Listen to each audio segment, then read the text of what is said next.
How many of you would like to learn in the next 30 minutes how to get yourselves to really do what it is you've been thinking about doing? How many of you would love that? How many of you would love the ability to remove some blocks that you've had in your life for years? How many of you would love that? And how many of you are willing to pay attention, allow yourself to get those things so it becomes easier for you to make things happen? How many of you would love that? If you would say, I would? All right. So one of the things that I've recognized in life is it's easy while you're here in this room. It's easy and it's safe here because you're around successful-minded people. But how many of you know that you're going to go home in the next couple of hours or couple of days and those people are there? How many of you know what I'm talking about? You know those people? Those people that don't exactly have the same dream you have. You're like, oh, shoot, my husband. Yes, you're talking about him directly. I don't mean mine, I mean yours, right? Now, also people are saying, when I leave here, how do I know this is all going to happen? My job is to destroy in the next little bit your old program, your old way of thinking, and apply a new one in the 27-minute period. How many of you guys are game on? If you are, say I am. All right, so here's the way it's gonna happen. I'm gonna give you a quick little story, get caught up, because we don't really know each other. How many of you have I met before? Anyone I've met before? Okay, I got a few fans, like maybe 10, 15 here in this room. Okay, great. And the rest of you are gonna become fans of not me by the time I'm done. You're here to become fans of you.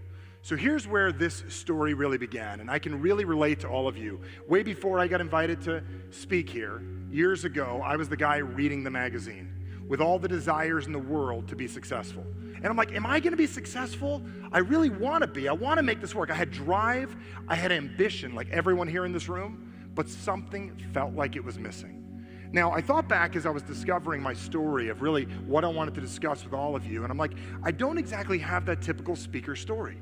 But I have a story very similar to most of you here in this room, and maybe we could find this could be the thing that could allow you to start taking more action in your life.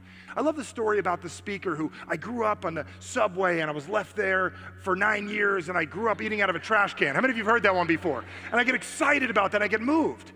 I didn't have a story like that. I have all my limbs, I have everything. I also didn't grow up on the other side of the equation where my dad was Bill Gates. How many of you would like that to be your story and game over? Okay? Now, for me, that wouldn't be exciting because my whole life, I've had masterful ambition inside of me. How many of you could say your whole life you've had a ton of ambition inside of you? How many of you got a burning flame inside that's been there for years? How many of you have that? How many of you recognize that sometimes it burns super bright and sometimes it goes out? How many of you know what I'm talking about? How many of you realize it's a pilot light that needs to go really, really bright? So here's the way my story goes, and it probably is very similar to everyone here in this room. I grew up with what I believe the world's biggest challenge of the last, I would say 50 or 60 years has been for people.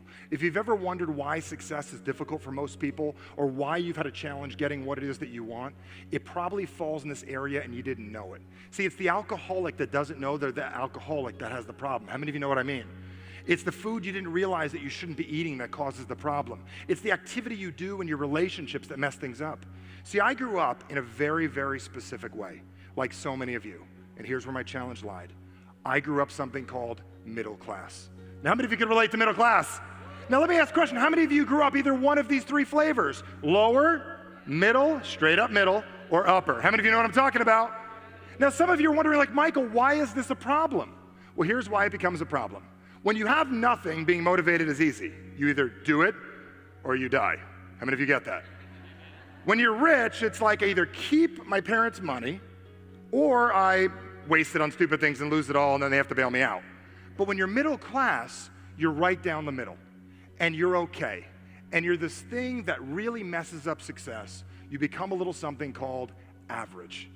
Now I want to think about that word. Any of my clients know I think average what? Yep, it's not good and it sucks. And here's why I'm going to bring this up. How many of you have ever felt this before in your life, that you know you're capable of more, but your actions say something different? How many of you have noticed that? Doesn't mean you're a bad person. See, when you grow up middle class, here's what happens. You have more than enough pairs of shoes. You got two. See, as a kid, I got to go to nice things. I got to go to Disneyland on TV. I got to watch it. But my parents never took me. I got to go to Corning, New York to watch glass get made. We got to go on fun field trips. My parents would take me places, and they'd say, you'll appreciate it later, these museums we're taking you to. And they told me I'd appreciate it later, and I do now. But the reason I'm bringing this up, and the reason it's so important for all of you to understand is, when everything is okay, you're okay.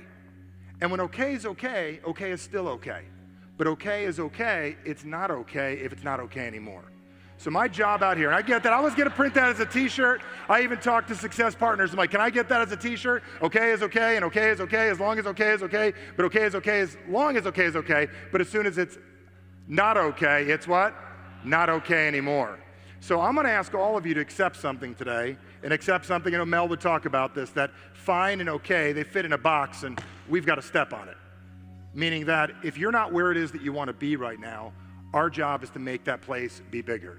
So when I talk about this whole middle class challenge for people is we've been living in a world that's been trained to be average. I would say I'm probably the most average person you've ever met in your life. Outside of my height, I'm 6'6", outside of my ambition, which is 90,000 feet tall.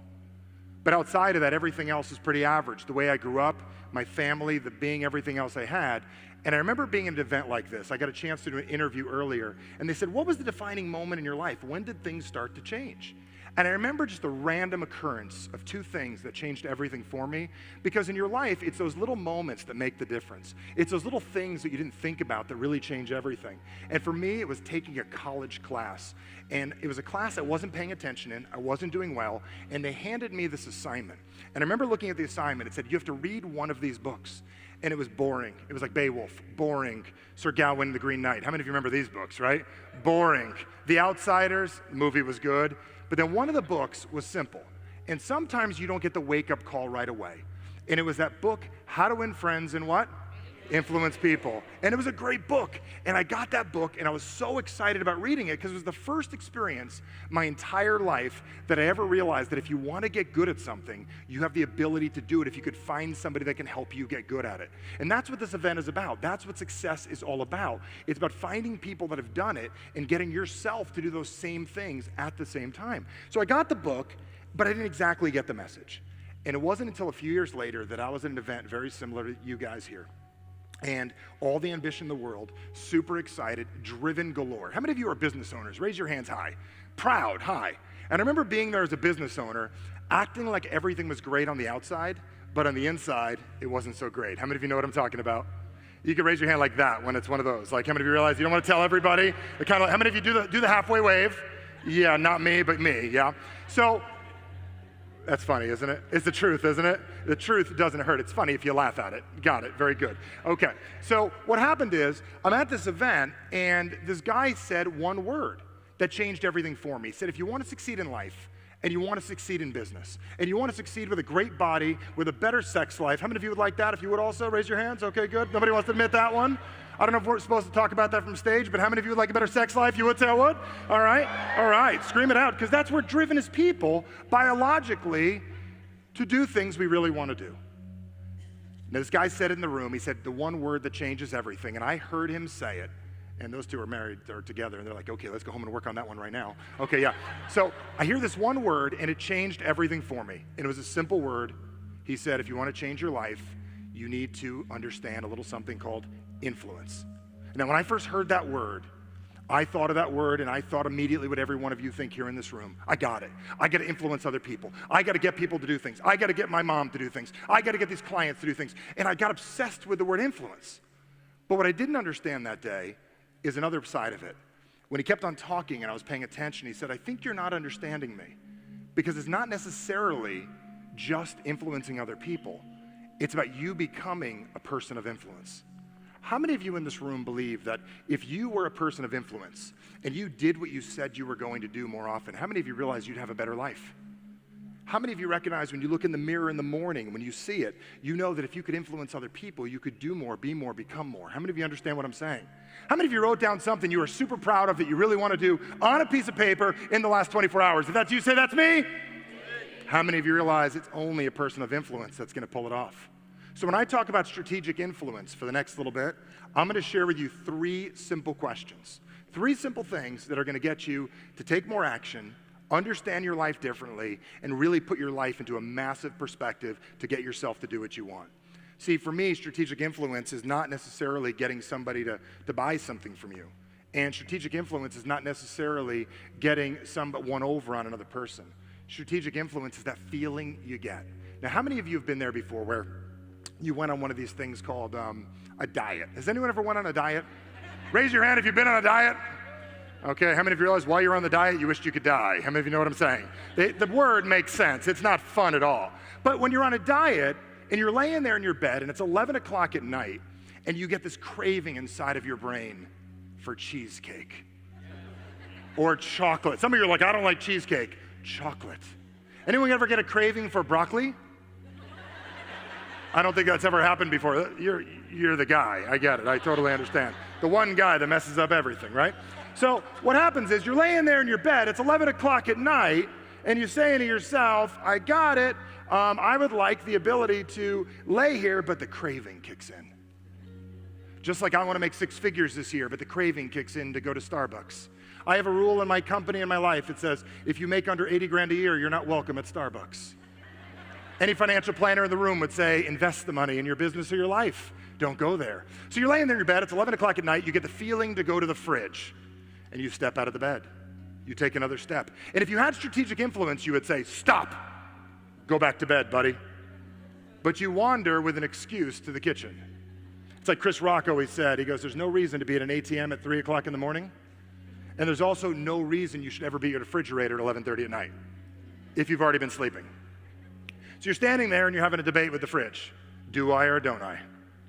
And you open it. But if you have strategic influence, you would not grab it. You'd go back to bed.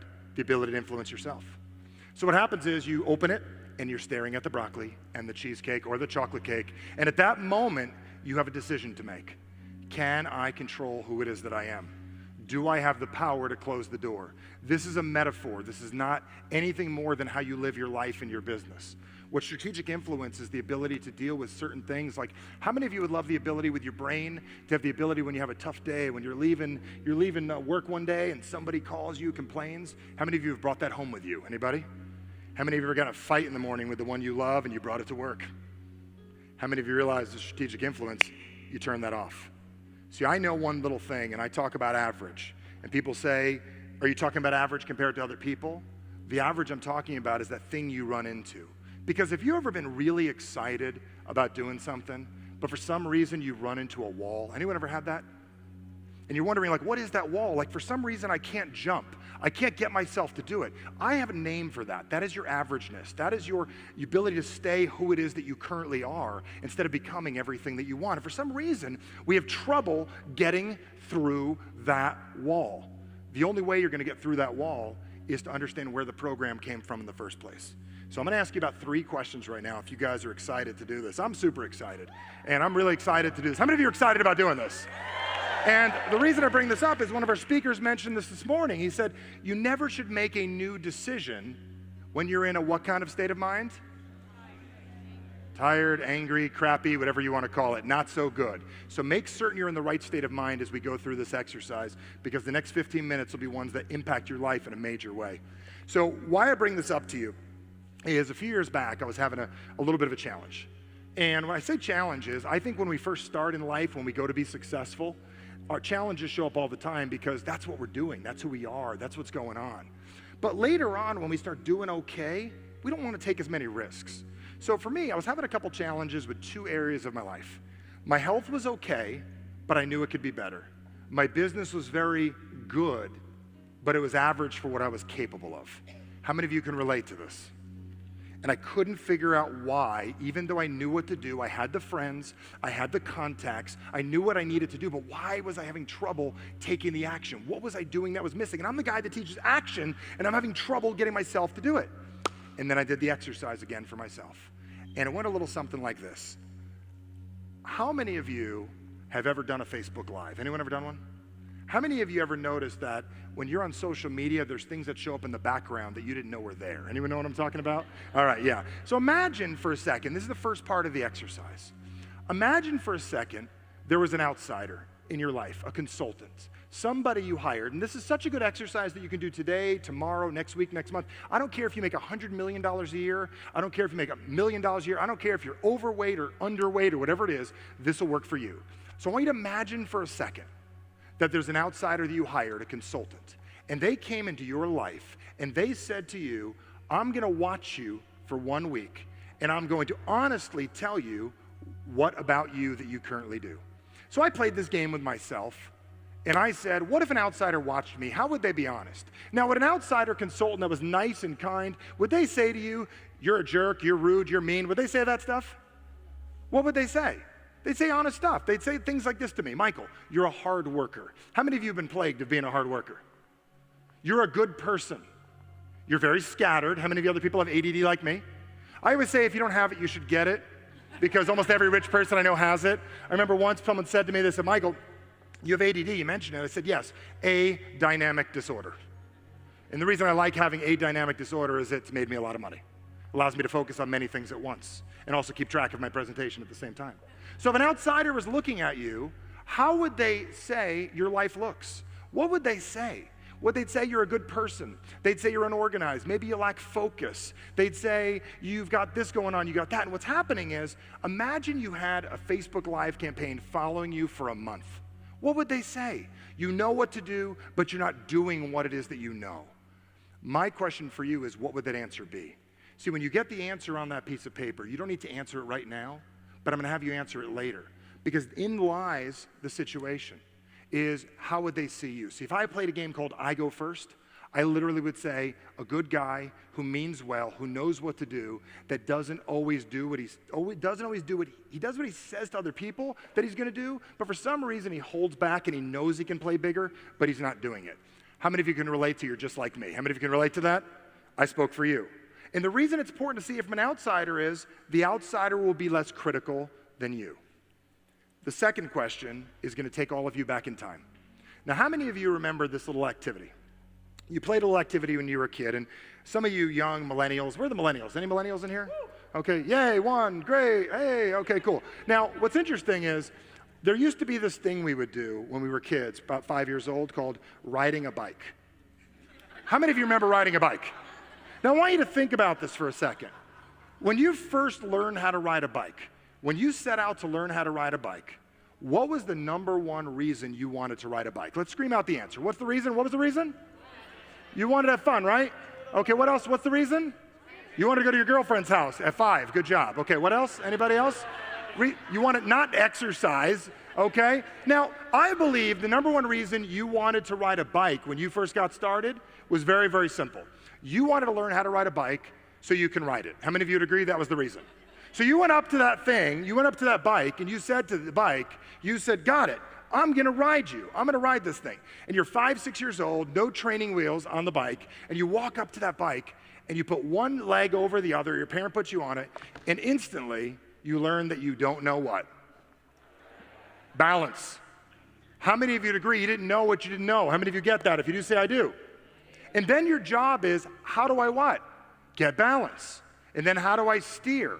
And then eventually you go to your friend's house.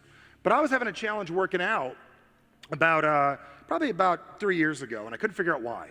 And I asked myself the magic question, the same question I ask you. For any activity you have in your life, whether it's relationships, whether it's health, whether it's business, here's the question that I asked, and it's simple. I asked, what was my original reason for getting started working out? And I went back in my head. Or what was your original reason you wanted to be successful? Or what was the biggest reason you wanted a relationship? Or what was the original reason? And I went back in my head for working out. I remember being 13 years old. How many of you remember being a 13-year-old gangly boy? Anybody remember that? Ladies? I was about 6'4", about 140 pounds, and I had to work out because I played ice hockey and I didn't want to get killed. The other reason I wanted to work out as a kid, because it's part of a teamwork, right? And also, when you're 13 years old and you're a boy, you want to impress what? What do you want to impress? Girls, right? Because they like guys that could pump iron and work out. They want to look good, right? So I'm about 30-something, and I'm wondering, why am I not wanting to work out? And I realized that if I hit anybody now, I go to jail. It's not like hockey. I also realized that I'm not part of a team anymore. I also realized impressing girls and being married don't go well together. How many of you agree with that? It's not good, right? My wife's here, not good, so I don't want to do that. And I said, I can't work out. And then I realized I'm going to have to come up with a new reason. So I want all of you to think about this. Your original reason why you decided to be successful. See, for me, the reason I got stuck in business for a little while, and why some of you may be stuck, my original reason for getting started in business was to be free. One of my original reasons to start business or to be successful in life was I really wanted to be a person that could survive. How many of you, your original business plan, if you took it down to a bank, or your original financial plan was to survive? How many of you know what I'm talking about? And it was to survive. It was to get by. It was to just get by. So then I'm sitting here in business years later, and I'm surviving, and I'm free, but I'm not getting what it is that I want. So what I recognized is for a lot of us, we need to change our reasoning for things. When I talk about influence, it's simple words that make a difference. Like I have a zillion words I can teach you that can make anybody say yes to anything. You guys wouldn't want to know those, would you? Okay, I'm not going to cover those now. I'll cover that at another time. But the reason I bring that up is there's also words that move you. The second I stopped exercising because I wasn't good at it anymore, and I started training, everything changed for me. I didn't have a negative reference for training, but I had a negative reference for exercising. When I stopped surviving in business and I started realizing I needed to make my business about something else, that's when things started to change. So looking back to your original reason why you chose to do something, like, what's the reason you got into a relationship? I was bored. Well, now you're not bored anymore. What if the original reason you got started in a relationship was to find someone incredible in your life to share your life with and to make their life better? How many of you realize your relationship would be different? But the majority of our decisions that we make in our lives are based on us getting out of the problems we currently have. How many of you realize that your current situation that you have right now was probably in direct result for you to solve a problem you had in the past? How many of you know what I'm talking about? If you do, say I do. What I want to do is get all of you past that point right now by asking the last magic question, the last 7 minutes. So you go home and you play with this. You look at your life. What was my original reason for doing this? And the last question is simple. But I'll ask you to just close your eyes for a second. And I am from Jersey. I'm not going to steal your wallet. Don't worry about it. Okay? Don't worry about it. They got that stigma, right? So with your eyes closed or open, whatever you choose, I want you to imagine that your original reason was solved. I want you to imagine that when you go home, you're already past that thing that you had in your way. You already have more confidence than you had in the past. You're already doing more of the things that you really want to be doing. You're feeling the way that you want to feel. You're making things happen. You're already solved your financial worry because you already have survived. You're here. You have the money. You have the courage to be here. If you stand in that possibility that you're already living more of the way that you wanted, here's my question for you. What would you do now? What decision would you make leaving here? Because at the end of the day, the biggest thing that I learned at that seminar years ago was this is not the event. The real event is your life when you leave here. The real event, as you open up your eyes right now, is what happens on Monday. The real event, what happens on the drive home when you leave here today, the decisions that you make. So the question you want to ask yourself, the last question, if we had more time, I would go through this over and over again, is to ask you this one very simple thing. If you could stand in the possibility right now that you were already living the way you wanted to live, what would you make your life about? When I talk to business owners, they say it's not just about getting by, because that was your original business plan. How many of you would like to be more profitable? How many of you would love that? Raise your hands. How many of you would like to stop having a relationship? How many of you would like to be massively in love? If you would, say I would. How many of you would love the ability to have tons of money in the bank? How many of you would love that? How many of you, instead of working out, how many of you would like to have a ton of energy? If you would, say I would. It's all going to depend on how deliberate you get.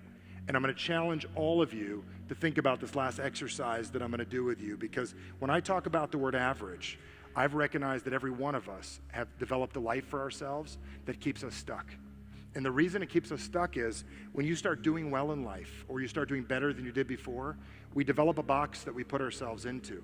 And the reason we develop this box is to contain what it is that you currently have so you don't lose what it is you have. But whenever you put yourself in a box, there's only one way to get out of it. You can either bust your head and hope to go through the wall, or you can learn to grow. Now I'm going to ask you not to just grow yourself right now. I'm going to ask you to grow your focus on what it is that you're doing. So I'm going to draw something fun out here right now to help all of you out. How many of you are learning right now? If you are, say I am. How many of you realize the influence is on you when you look in the mirror? How many of you are seeing that? If you are, say I am. And the magic question I'm going to ask you, the last one right now, is this. I want you to imagine that you have in front of you what I would call, I guess the best way to put this is, I don't drink, but imagine it was a martini glass in front of you. Anybody know the shape of a martini glass? And it looks like this, straight down. And it looks like this, straight down. And there's 3 sections inside this martini glass. And people say, Michael, why don't you drink? And I'm not for or against you drinking or not drinking, but here's my belief on it. People ask me all the time, Michael, you're really successful at what you do. What kind of jeans do you wear? You're successful at what you do. What did you eat the other day? People will see me like taking something out of my fridge at my house on a video. What was that ketchup you had? What kind was that? So I figure, let's say you got an alcoholic in the room and they see me drinking. How many of you realize I've just inspired them to drink? How many of you get that? I'm careful. And I'm not saying what to do or what not to do. And I don't care what we do, alcohol or not. Whatever you do is your choice. But I'm going to teach you that when you understand the last piece of this, how influential all of you really are. So think of this. You got this martini glass. What I want to do with the shouting in the room is to think about the most important things in your life. Now, I know we can divide this into 3 very important sections. So if you guys can help me out, because I have 3 minutes and I'm not going to work with comatose, I got to work with alive. So I want you to think about this right now. From this side of the room, what is one of the most important things in your life? Scream it out. Family. How many of you realize family? How many of you love your family? How many of you got family you'd like to get rid of? I get it. So family. Now you can't say family again. Family, and how about we put in that box spirituality? Was that part of family too? How many of you want to put that there? Family, spirituality, and health, all in that box. That's one thing, the personal stuff. Now outside of family, spirituality, and health, what else do you have in your life? This side, what do you got? Financial. Shh, draw a money thing. Shh, shh, shh. How many of you want more of that if you do say I do? Some of you are like, how many of you want more money if you do say I do? Shh, shh, shh. Got it. And then what other area is important in our lives? We'll keep that one. Put that in the family. That's where the family came from. And the last thing is a little something called your skills. What is it, folks? Your what? How many of you got some ridiculous skills? If you do say I do. How many of you can make a mean pie? Anybody? How many of you are really good at golf? Okay. How many of you got some stuff you're really great at? Okay, so you got skills, family, relationships, health, money. So I want to play a little game here real quick and say Peter was right. And there are going to be some challenges in the world. And a very, very kind, nice terrorist shows up at your house. And the kind, nice terrorist says, I'll be kind about this, but I need one of your 3 things inside that martini glass. You got money, you got skills, which can help you get more money, and you got your family. How many of you would give up your family first? How many of you would give up the money immediately? If you would, say I would. Isn't that interesting? You spend 90% of your life working to make more money, 90% of your worrying how you're going to make money, 90% of your time, how am I going to get more, and instantly you'll give it away like that. So let's say this guy is really aggressive. This terrorist guy comes back. He goes, money wasn't enough. I need more. You got 2 options right now. You're going to give up your what? Skills, or your family and your health. What are you guys getting rid of? Which where we spend our day working on. How many of you realize we spend 90% of our lives away from the people we love? We spend 90% of our times not taking care of our health, not doing the things we need to do. Most of us need a direction. We need more of a focus in our lives. And I'm going to tell you that focus is going to come in very simply when you understand this one last little piece of the puzzle. How many of you recognize that your life is designed to do more? And I'm going to tell you the secret that's going to change everything for every single one of you is one very simple word. And it's a desire for you to accept what I didn't accept years ago, so that I didn't understand it. I'd come to an event after event after event like this. And I'd come here looking for the answer, not for my business necessarily, but for that part of my heart that says, I know I'm capable of more. How many of you got that burning desire that says you know you're capable of more? How many of you realize that it's the decisions you make today that are going to make a difference? If you care about that one side and you want things to change, we've got to change the focus. And if I could sell you on anything today, is a very, very simple thing. For you to look in the mirror and understand, I don't care how introverted or extroverted any of you are, how many of you recognize that if you accept how influential you are as a human being, that your showing up in the world is influential? That if you smoke a cigarette, you're either getting someone to start or stop. If you realize for the next 3 months that everyone is following you and watching you, would you live differently? My challenge for all of you is to accept how powerful and influential you are. And if you do that over yourself and you get how powerful you, not over others, over yourself, that's when your life will change. Realize how inspiring you can be, stop being average, and start being all you can be.